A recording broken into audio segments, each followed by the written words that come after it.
खुलुमबाय नोंथांमोनखौ आंनि गुबुन मोनसे गोदान भिडिअ बरनायबा हरनाय थाबाय स' दिनैनि भिडिअआ जाहैबाय दिनैहाय जोंहा उदालगुरियावहाय मोनसे जायगायावहाय भुटान आरो लोगोसे जोंनि भारत हादर बेजोंहाय मोनसे फ्रेन्डशिप फुटबल टुर्नामेन्ट जानो थांगासिनो भुटान आरो जोंनि इन्डियानि गेजेरावहाय जा फ्रेन्डशिप दङ बेनि बन्डिंखौहाय गोख्रोंसिन बानायनो थाखाय बे दिनैनि गेमखौहाय बानायनाय जादों बेखौ गेमखौ लानायानो जाहैबाय जोंनि उदालगुरि डिस्ट्रिक्टनि बिसाया लादों आरो दा स' दिनैहाय आंखौबो इनभाइट खालामदों जिहेतु आंबो थांगोन बेयावहाय नोंथांमोनखौ लोगो मोनगोन स' नोंथांमोना जुदि आंनि भिडिअखौ नायनो इन्टारेस्टेडब्ला नायलांबाय थादो नामा होनो थुदो बिदिब्ला आंनि भिडिअखौ स्टार्ट खालामनोसै चलो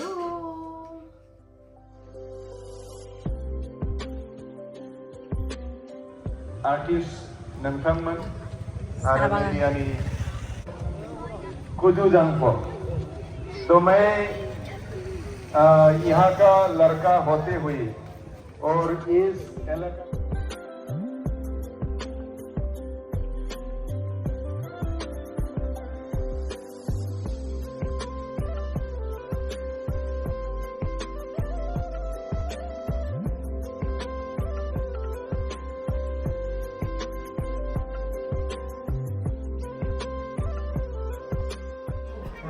दोनों देश का दोनों भाई बंदी के लिए फायदा उठाने के लिए हम लोग को रिश्ता को वादा लेंगे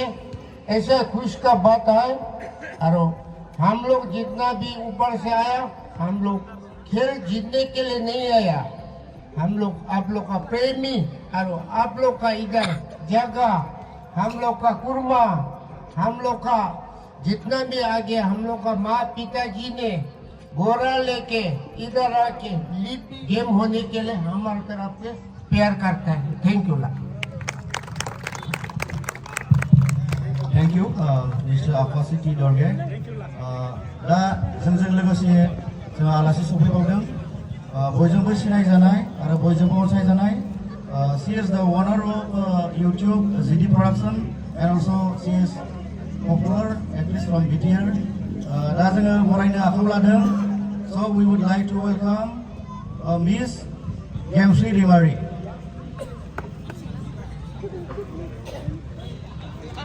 बयबो आखाइ बुंना होगोन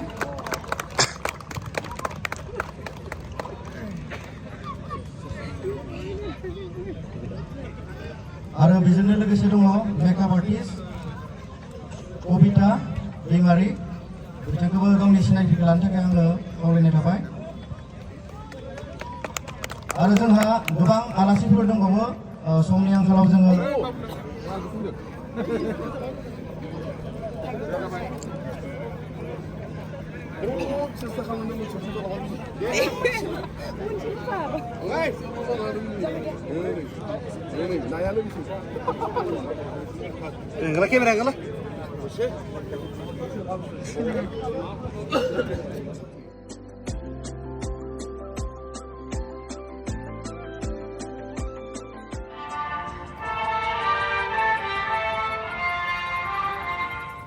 सभी लोगों से अनुरोध है अपने देश के सम्मान के लिए भारत भाग्य विधाता पंजाब सिंध गुजरात मराठा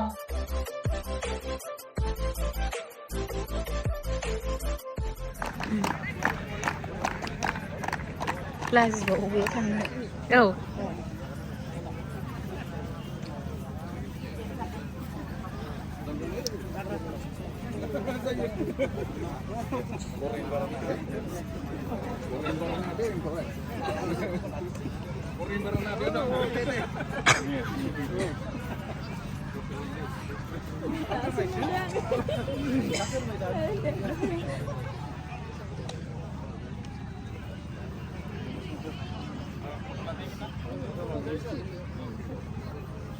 मोनसे जिराय होदो मोनसे कुइसन होदो फट' लानि जॉइंट फट' 12 नंबर को अभी गोल दाग चुके हैं लेकिन यहाँ पे डिफेंस काफी तगड़ा डिफेंस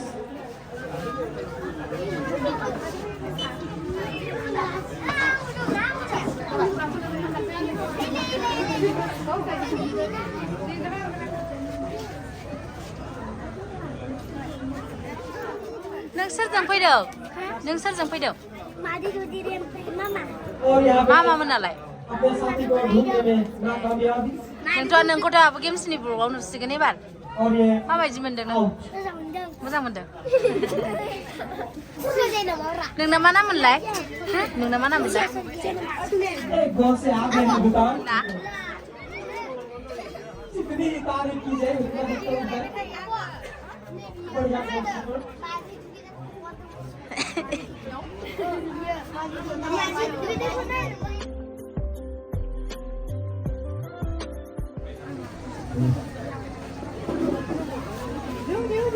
नों फैला मेडेलाखौ नायनो थाङा होमबा नों माथो फैला मेडेलाखौ नायनो होन्दोंमोन खेल में बराबरी लाना है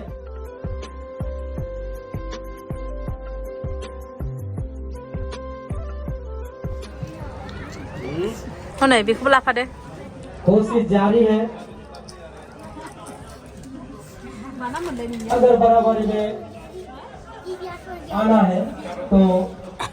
2 गोल डालना पड़ेगा दे नाहरफिनो ओरै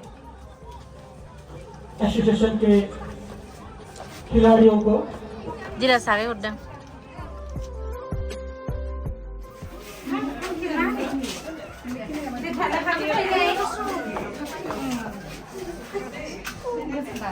यहाँ पे एक बहुत अभियान है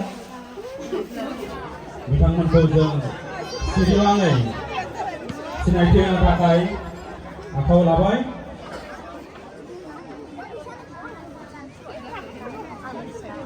गिबियावनो उदारि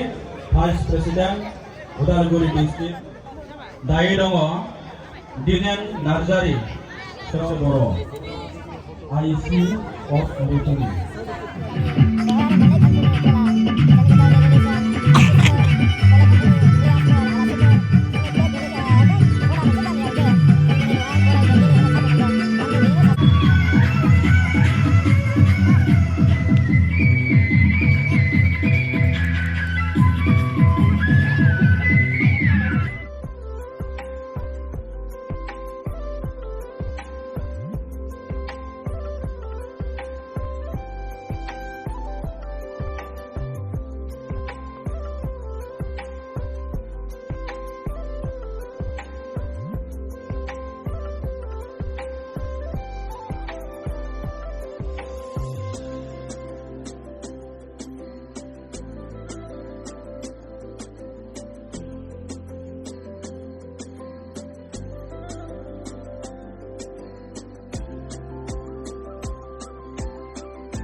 नै दायो जोंहा आगै दावहारु बसुमतारिया बिराद मोजां मेथाइ खनदोंमोन आरो बिराद मोजां मोनबाय आरो लोगोसे आं ओरैबायदि मानसिफोरजोंनो बेस्थ' थाबाय आं आगैखौ लोगो होनो हमनो हायासै दाख्लैबो इण्डियान आइडलावबो बिथाङा देरहानो हादों सिजन 2नि विनार ओमफ्रायहाय आङो दाख्लैबो मोजाङै लोगो हमनानै रायलायबोनायानो जायासै आगैखौ आसा खालामो नेक्स्टआव मोजाङै लोगो मोननानै रायलायनो मोनगोन रेफरी सीटी बजाते हुए और यहीं से स्टार्ट दूसरा हाफ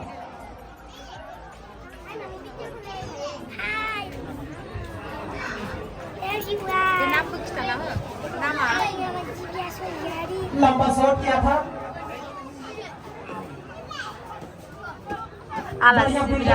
करते हुए यहाँ पे ग्रैंड फाइनल बे हाबाफारिया दङ बे ग्रैंड फाइनलाव मोननै गोख्रों दोला गेलेगोन बिथांमोनानो जाहैबाय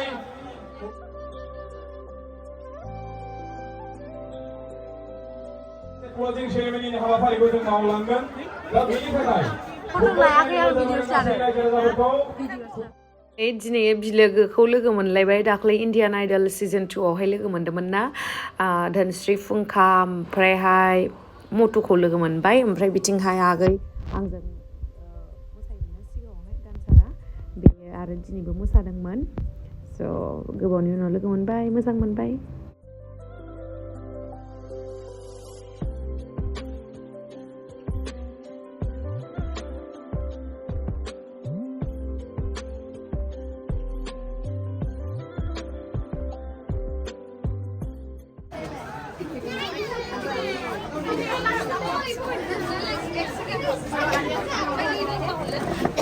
फिर से पास किया है भूटान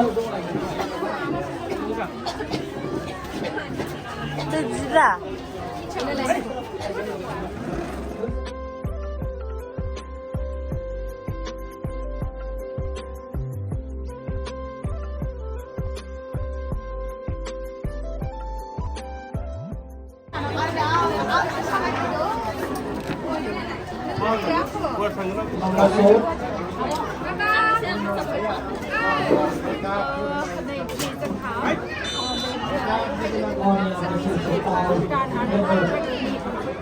और करते हुए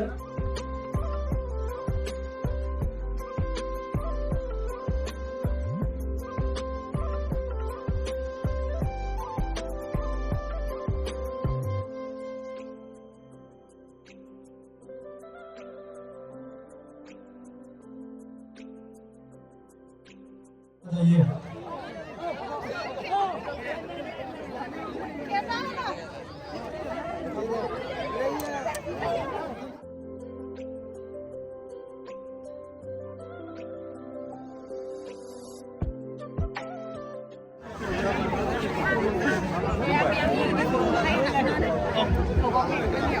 hello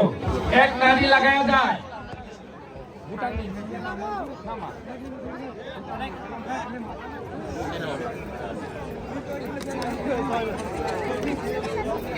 Ay, nani mo mana na. Kaya na.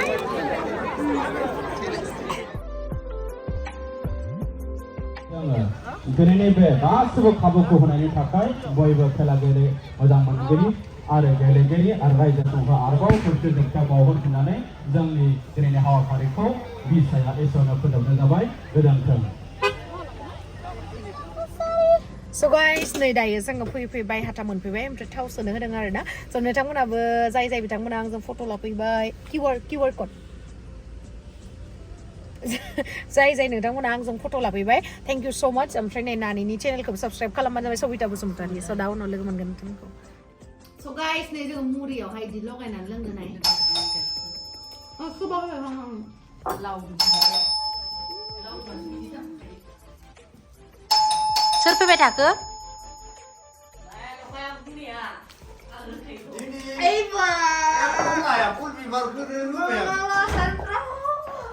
Surprise मा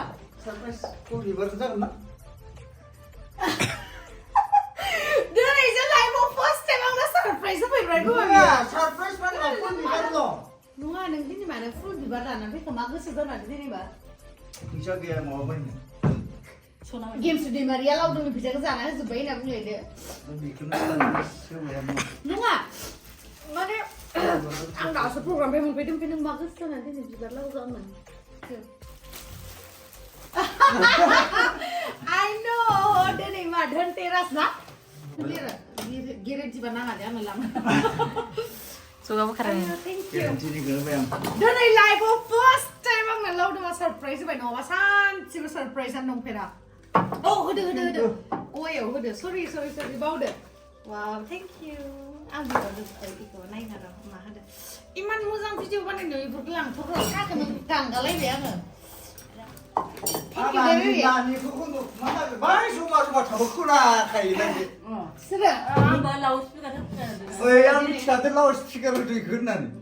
So दिनैहाय धनतेरास नालाय उदालगुरियाव प्रग्रामाव थांदोंमोन ड्रेसखौनो चेन्ज खालामाखै ओमफ्राय बिबार थेंक इउ बेबायदि मानसिखौलाय सोर अना जानो दिनै इमान अन्थाव लाबोना फैबाय कफि काप मेलरा गेरेन्टिनि नामालै गेरेन्टिनिसो कुपन मोनदों नामा बेयो आंनाव गेरेन्टि नोंथ' दा नोंनो ससे खालामना लादोब्रा गेरेन्टिबाबो लानांसिगोन नों दिनैनि दिनाव गेरेन्टिया जाबाय गेरेन्टिबाबो लानांगोन आरो गेरेन्टिबाबो बिदिनो melora.com आं मिथिखाबाय मा बुस्थु माबा साहा लोंनानै आंखौ गैला साहाखौ लोंलाबाय दा मेलरा माबा गेरेन्टि गोनां दखाननि मेल'रा होनबायलै मेलेरिया मा बुस्थु यो रिं वाव मोजांथार नै किउटथार ना Thank you baby. Thank you. ओमफ्राय आं जेबो होनो हाया दे आंनाव फैसा गैया. Wow. आंनो दिनै मा हरदों आरो धनतेरासनि मिथाइ हरदों आंनो. सोरो? र' दिनै मोजां नुदों न'? मोजां नुदों. बेयाव गानसै आं बेयाव गानबाय थायोमोन ना मोनसे सिलभारनि नै बियो गोमाबाय आंना ओमफ्राय बेखायनो बिखौ लाबोना होबाय दां आरो दिनै धनतेरासनि आंनो मिनिथाव मोजां नो ओइटि बेगनि आंनो मिथाइ ना माइबा लेनदेन मोजांखाय हरबाय खोमा मिथाइबो होयो दिवालीनि मोजां नुदों न'? मोजां नुदों. मा फिटिं खा नंगौ नै एकदम फिटिं बिसो गोराबाव मालाय मिथिखादों. आंना बेफोर रिंफोरा सब लोदो टाइमनि गोजाना जि लुज नायलाय डाइरेक्ट हाबखायो खल्ल' लादों खल्ल' इनियाबो लुज 16,000 नङाब्रा माबाया नाम्बारा बेसे लानाय खिथायालै नंगौब्रायाव मानो खोथानांगौ जाखो 10,000निबो होनो हायो आं 2,000निबो होनो हायो ना आनै मोजांथार नुदों नोंनि मथे बेसे लाथावथाव देनाय I don't know but आं बिराद मोजां मोनदों रिसिप्ट लेखाखौ मोनाखै. मानो नांगौ रिसिप्ट बिलाइखौलाय आंनो मानो खोथिनो नाय मोजांथार नुदों न' 10,000 मोजां नुदोंलै. सोरबा लानो होनायखायसो लाना फैथारबाय होनबा लोगोफोरा थै लोगोफोरा आंनि राव होमारनाय नङा सानदोंमोन बाल बे दिनैहाय सिरि थालायथारदोंमोन बेसोरा. इ कार्डसो माबानि खोमा एक्सचेन्ज खालामजागोन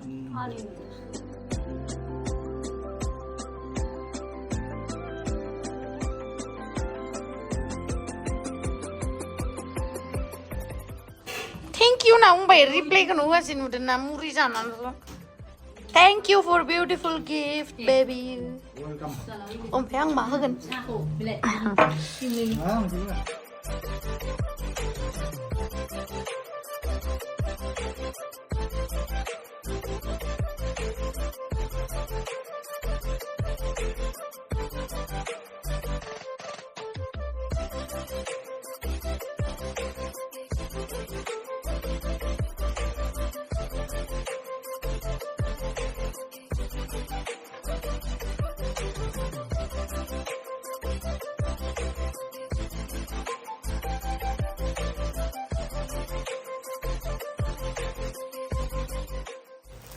आं मार मोजां मोनोलै बिबार आंनो रागा जोंना थांबा सोरबा बिबार होबा आं रागाखौ बावलायलायगोन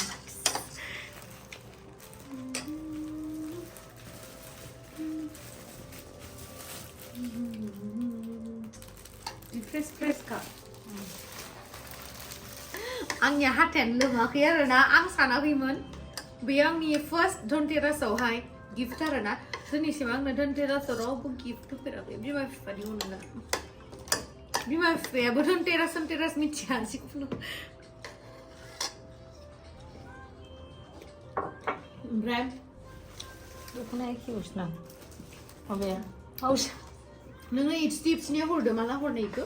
दै फुङावलै खेवनानै नायनोसै दिवालीनि आङो देनां सेटल जाबासो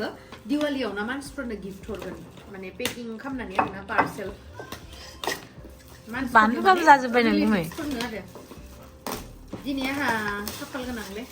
दहाय खिन्थु आं धनतेरासआवनो फैसासो हरनांबाय दि बेलेगनो आंहा लससो जासिगोन नामा होनबा कैसे खोलेगा ऐसे नंबर पैसे के वाओ हाँ रसगुल्ला रसगुल्ला रसगुल्ला नहीं ओमफ्राय एसे गोजाननिफ्रायबो देखाय ना ओमफ्राय नै भुजिया नमकिन बेल' आंलाय बिराद इयाव फट'आनो दंखायो मालाय रसगुल्ला ओमफ्राय नमकिन आंहा बेखौनो जि आं मोनथिखादों मायबा बेलेग बेलेग आंबो माने काजु बादाम आंबो काजु बादाम थेख्लानिखौ होआखैना नोङो एखे नै ओमफ्राय र' बावगारदो ओइ आनै आंनियाव माबायाव दोङो बेखौ सोबसिन बादाम आरो माबा नुखाया दे ओमफ्राय नै आंनो बे बेगखौहाय टेक्लाया गिफ्ट होदों आरोना बे गिफ्ट बे बेगखौहाय ओमफ्राय आंना दिनै ना आउटफिटआ नै जि मिलायखादों आरोना आं माने फुङावहाय प्रग्रामाव थांनो थाखाय देलायबायसो थादोंमोन ओमफ्राय देलायबाय थानायावनो टेक्लाया हेपि दिवाली माइनाव होननानै बेखौ गिफ्ट होफैबाय आरो बेनि सिङाव बादाम ओमफ्राय काजु बादाम दंमोन आरोना बेखौ गिफ्ट होदोंमोन ओमफ्राय जा मेचिं खालामखाबाय नै आंनि माबाजोंहाय आउटफिटजोंहाय दख'नाजोंहाय स' थेंक इउ टेक्ला ओमफ्राय आं रावनोबो गिफ्टबो होआखै टेक्लाबो होआखै टेक्लाथ' आङो होबायानो थाखायो मा होननो जि मोजां खालामदों मा हाबा बायनाय बियो ओमफ्राय दहाय आंनि बेगखौ नानिया जख्रुबनानै इदि सेबथा खालामना होबाय ब्राइडजों नङामोन मिथिबायना जि हामाखा गारियाव सेबथा खालामना होबायब्रा नै सिनायानो हाला नै इदिनोखा बिदिखा नङा हामा खालामना होबाय मोनफैनाय लोगो लोगोनो जि जायब्रें ब्रें जाखायो ओमफ्राय आंना सभाब दङ जे प्रग्रामनिफ्राय मालाबा मोनायाव मोनफैबा आङो आइलेसखौ बख'नानै जेनिफ्राय बख'दो बेयाव दोननो बावनानै माहा दोननो नायलाय आयनायावसो दोननो हायो मिथिबायना बे आंनि गाज्रि मोनसे सभाब आरोना दुगैनोसै ड्रेस चेन्ज खालामसै स' थेंक इउ स' माच गाइस आंनि भिडिअखौ जोबजासिम नायनायनि थाखाय लाभ इउ बाय बाय